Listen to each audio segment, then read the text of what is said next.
The S&P 500 just closed above 7,700 for the first time in history. But while the index hits new records, its mechanical core is splintering. AMD delivered a double beat on revenue and earnings, only to watch its stock plummet 9% in after-hours trading.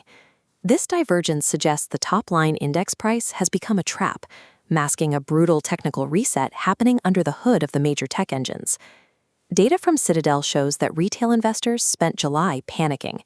This chart tracks tech equity cash flows. As the index climbed, retail traders completely liquidated their positions, hitting extreme liquidation lows last Wednesday.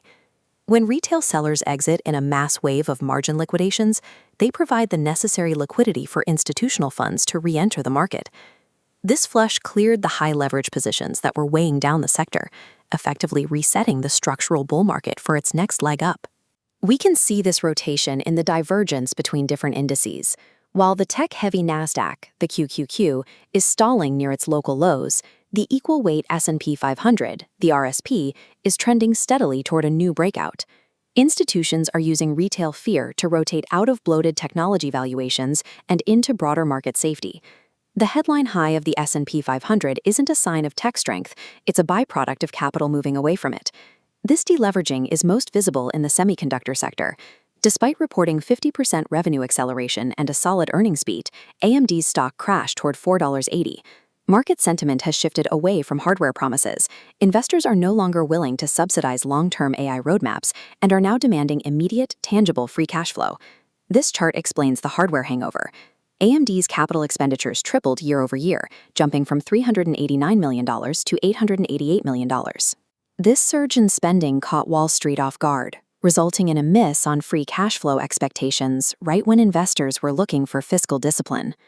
The pressure intensified when Elon Musk confirmed that SpaceX would use NVIDIA GPUs and CPUs exclusively for its StarMind AI payloads.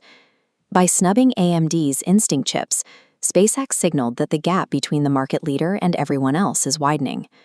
For the first time in the AI cycle, the market is punishing hardware firms for over-investing. Without immediate efficiency alongside growth, these stocks are being treated as anchors on the entire sector. While semiconductors stall, the application layer is cashing a massive bid. This stock chart shows that 30% explosion in Palantir shares happening simultaneously with the drop in AMD. Capital is rotating out of physical infrastructure and into software execution. Traders are moving money away from the companies building the chips and toward the companies actually using them to generate profit. This follows a consistent historical pattern. Whenever semiconductor momentum hits a wall, capital typically rotates into the software and services indices, like the IGV. The hardware foundation is largely in place. As a result, the profit cycle has moved to the application layer. There is a massive blind spot the record-high S&P 500 is ignoring, a stealth currency intervention. Secretary Bessent is urging the Fed to upsize the FEMA facility, giving Japan billions of dollars using their U.S. treasuries as collateral. By dumping these dollars on the open market, Japan can devalue the U.S. dollar and support the yen without selling their bonds. The danger lies in market positioning. Net short positions on the yen have hit an extreme peak. History shows when these crowded shorts squeeze, the carry trade unwind triggers a Nasdaq liquidation event, a correlation seen clearly during the 2007, 2015, and 2022 crashes. If the Treasury's push to devalue the dollar succeeds, it will force a violent exit for yen short sellers. By attempting to manage the currency, the Treasury may accidentally trigger the very tech crash that retail investors just finished paying to reset. While ADP payrolls capture the media's attention, institutional risk shows up more clearly in the VIX futures curve. This curve is showing signs of backwardation, a state where short-term volatility is priced higher than long-term volatility. It indicates that institutions are paying a premium for immediate protection, signaling that fear is entering the market faster than the indices can react. Panicked retail money already funded July's technical reset.